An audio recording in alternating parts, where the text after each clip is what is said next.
Hello, and so who are you and what do you do? So my name is Peter van Erum, and I work for TRIAS, which is a Belgian non-governmental organization. Right.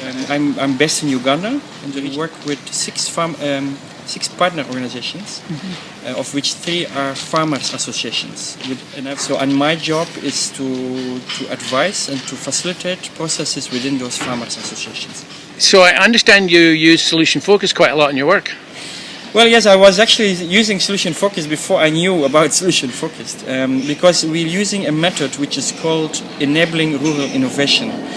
The focus there is very much on visioning with farmer groups. The first training step is actually it's so much solution focused, because the first step is about where are you as a farmer group want to go. So we do a kind of visioning.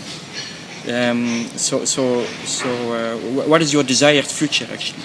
And we go in very much detail to that, together with the farmer groups.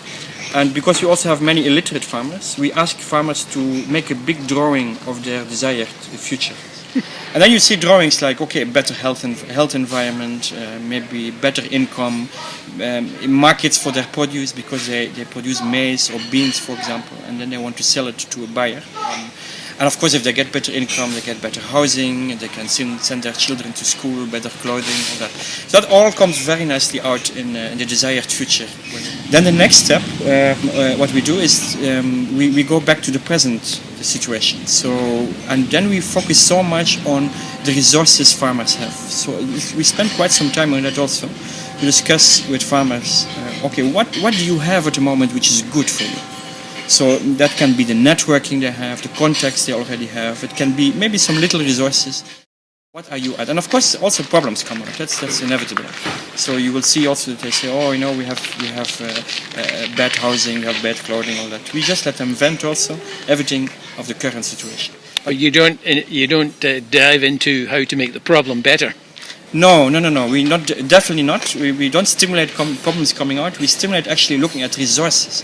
What you have in order to make yourself better. So then once they have done that, then of course the next step is then to look at the future perfect, at the desired future, and to see, okay, what do we have today?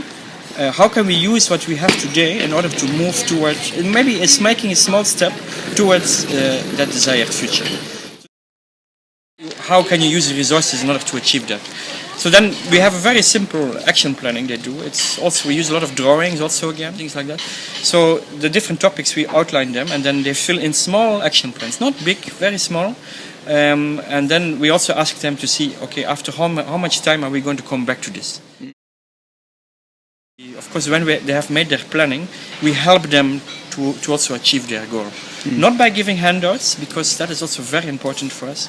So we really focus on what farmers have and how can they use what they have in order to get where they want to be.